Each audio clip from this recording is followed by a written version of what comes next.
In Seattle, Washington, the police are responding to a street takeover in the Capitol Hill area, but immediately are told no, bad cop, no donut by the mob.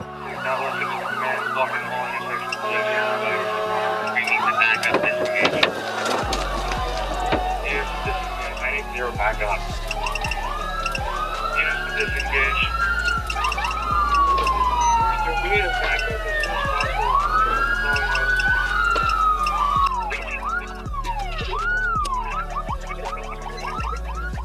Which sadly is nothing new for Seattle PD, as they have been practically demoted to working security for these street takeovers. And since Seattle police could not stop this takeover, 4 people ended up getting shot. But what's even more insane is reading how the media tries to frame this incident, as they report the police were responding to a street takeover right before, but there was resistance to the responding officers, so they just stayed nearby to respond to safety events. And 2 hours later, they heard gunfire, where 4 people were injured, including one woman that is still in critical condition. Now they did acknowledge that this took place at an illegal street race, but they also had to bring up that this was while other events were happening, like the Capitol Hill block party and a Taylor Swift concert. Yeah, I highly doubt the same crowd that went to this took to the streets to do this right after. But maybe, as the New Yorker reports on, look what Taylor made us do. But still no, I don't think Taylor Swift fans are responsible for the shooting at Broadway and Pike Street, where apparently gas is $5 a gallon.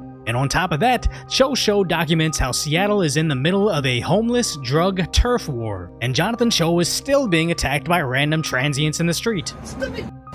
So how does Seattle expect to attract any tourists, let alone residents at this point in time? Come visit the land that never sees the sun, sightsee the street races, and take home souvenir bullet casings shattering through your windshield, and enjoy the expensive luxuries of Seattle like gasoline. Because at this point in time, the only people that I know that go to Seattle travel there for work, and that's about to end too. As a couple years ago, they reported 160 businesses had left in the last year. In the beginning of this year, Microsoft and Facebook/Meta were leaving the area as well, as the remaining businesses report that Seattle's defund the police movement has failed them, which comes full circle as Seattle PD reportedly can't keep people safe during Taylor Swift's concert weekend. The same concert that is apparently boosting the US economy, potentially generating $4.6 billion of revenue. So a city that's facing a massive exodus of businesses gets to host an economy-saving concert, but they can't even do that as 4 people get shot outside. And what sheer irony this is.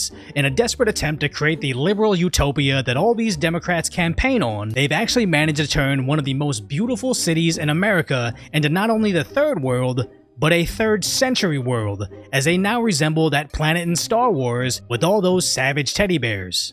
And I guess I really can't talk all that badly about Seattle, as I'm still here stuck in deep blue Los Angeles, where we covered how our street takeovers turn into mass looting scenes at our gas stations. But at least we're getting the samurai cowboy cops, dystopian drone police patrols, and even masked crime fighters. So I find this equally parts sad and hilarious that all these cities that have been unilaterally Democrat for decades are all spinning off into their own rendition of a dystopian nightmare movie, where Los Angeles looks like The Purge, Seattle looks like The Forever Purge, and the Capitol looks like the 3rd act from The Sound of Freedom. So if you appreciate my concise, lighthearted commentary on what's really going on in the world, hopefully I've earned your subscription, then go check out the video on how California is actually getting masked crime fighters.